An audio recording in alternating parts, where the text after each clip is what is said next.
ஒருவர் எத்தனை ஆண்டு வாழ்கிறார் என்பதை அவர் இறந்து போன நாளிலிருந்து கணக்கிட்டு தெரிந்து கொள்ளலாம் என்று சொன்னவர் முத்தமிழறிஞர் கலைஞர். 100 ஆண்டுகள் கடந்த பின்னும் இன்னும் நினைவலைகளில் நீந்திக் கொண்டே இருக்கிறார் முத்தமிழறிஞர் கலைஞர்.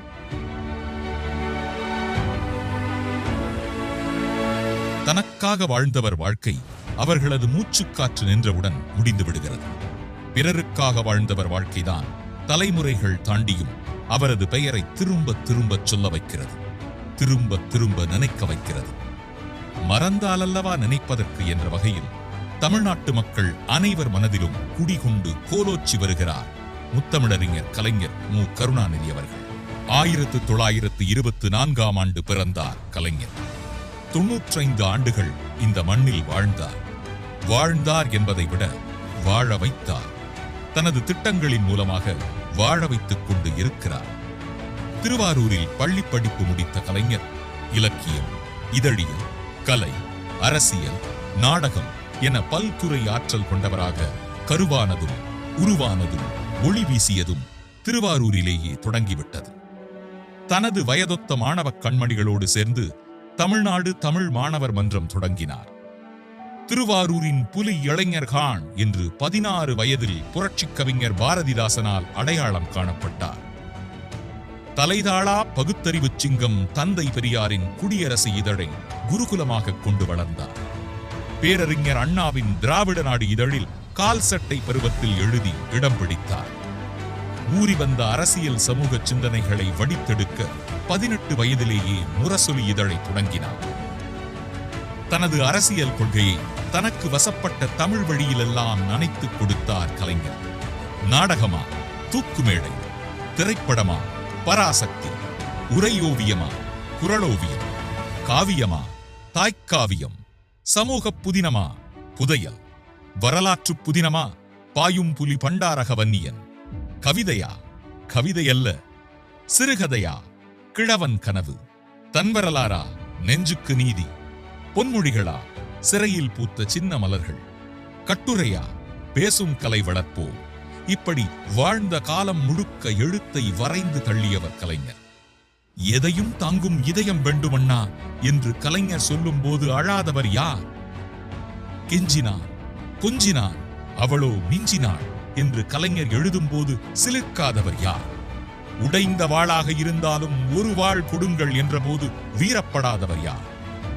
உயிரினும் மேலான அன்பு உடன்பிறப்புகளே என்று கேட்டதும் ஒவ்வொரு தமிழனும் தன்னை அழைத்தது போல கைதட்டவில்லையா?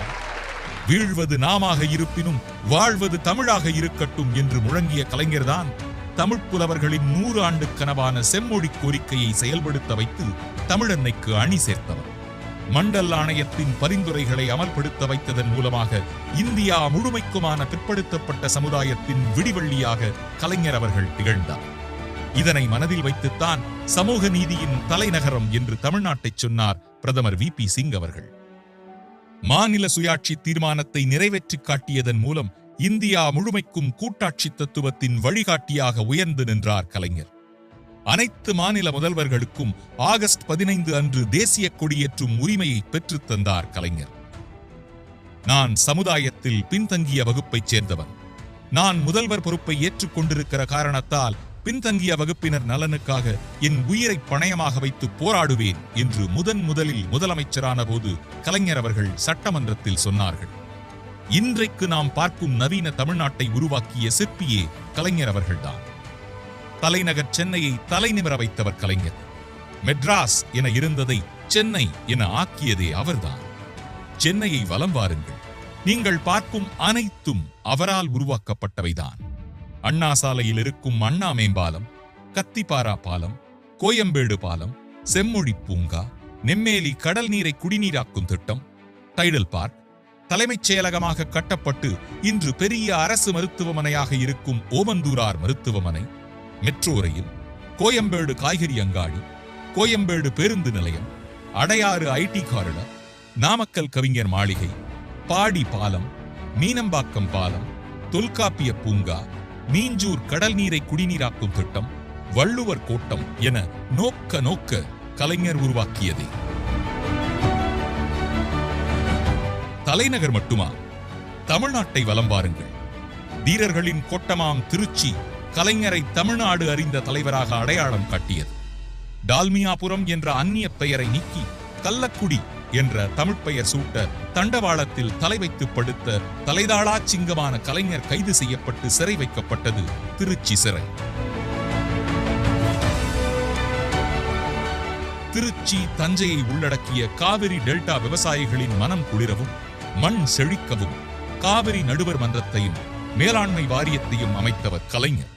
மதுரை நகராட்சியை மாநகராட்சியாக்கியதும் சென்னை உயர்நீதிமன்றத்தின் கிளையை அமைத்ததும் சர்வதேச விமான நிலைய புதிய முனையம் அமைத்ததும் கலைஞரே. கோவையே இங்குதான் உழவே தலை என போற்றிய வேளாண்மைக்கு தனி பல்கலைக்கழகம் கண்டார் கலைஞர். இப்படி ஒவ்வொரு ஊரையும் கலைஞர் ஊராக கருதவும் செய்யலாம். தமிழ்நாடு குடிசை மாற்று வாரியம், நமக்கு நாமே திட்டம், அன்னை தமிழ் மொழிக்கு செம்மொழி தகுதி, சமூக நீதி எனப்படும் இடஒதுக்கீடு, மகளிருக்கும் சொத்தில் பங்குண்டு என்ற உரிமை, அரசு வேலைவாய்ப்பில் பெண்களுக்கு 30 விழுக்காடு, அனைத்து சாதியினரும் அர்ச்சகராகலாம், விவசாயிகளுக்கு இலவச மின்சாரம், கூட்டுறவு வங்கிகளில் வழங்கப்பட்ட 7000 கோடி கடனை ரத்து, சிப்காட் சிட்கோ தொழில் வளாகங்கள், தமிழ்நாடு குடிநீர் வடிகால் வாரியம் போன்ற வாரியங்கள், அண்ணா மறுமலர்ச்சி திட்டங்கள், அவசர ஆம்புலன்ஸ் 108 சேவை, இலவச மருத்துவ காப்பீடு திட்டம், மினி பஸ்கள், உழவர் சந்தைகள், சமத்துவபுரங்கள், மகளிர் சுய உதவி குழுக்கள், ஐடி கம்பெனிகள், பன்னாட்டு தொழிற்சாலைகள், இவை எல்லாவற்றிலும் கலைஞர் வாழ்கிறார். கலைஞரே ஆள்கிறார். தமிழ்நாட்டில் இல்லை என்று சொல்லும் அளவுக்கு தாயுமாய் தந்தையுமாய் ஆசானுமாய் ஆட்சி செய்தவர்தான் கலைஞர். அவரது வளப்படுத்ததில் வளர்ந்தது தமிழ்நாடு. இம்மண் பயனுற வாழ்ந்த கலைஞரை எல்லா திட்டங்களும் நினைவூட்டியபடியே அவர் நினைவை போற்றும் சின்னங்களாக வானுயர அமைந்து வாழ்த்துகின்றன. நீண்ட தூரம் ஓடினால்தான் அதிக உயரம் தாண்ட முடியும் என்ற பழமொழியை அடிக்கடி சொன்னவர் கலைஞர். அவரைப் போல நீண்ட தூரம் பயணித்தவரும் இல்லை, அதிக உயரங்களை தொட்டவரும் இல்லை. அவரது பயணம் தமிழ்நாட்டை வாழ்வித்தது. அவரது உழைப்பு தமிழ்நாட்டை உயிர்வித்தது. 100 நாயகரை வணங்குவோம். 100 நாயகரின் பயணத்தை இன்றைய தமிழ்நாடு அரசு தொடர்ந்து வருகிறது.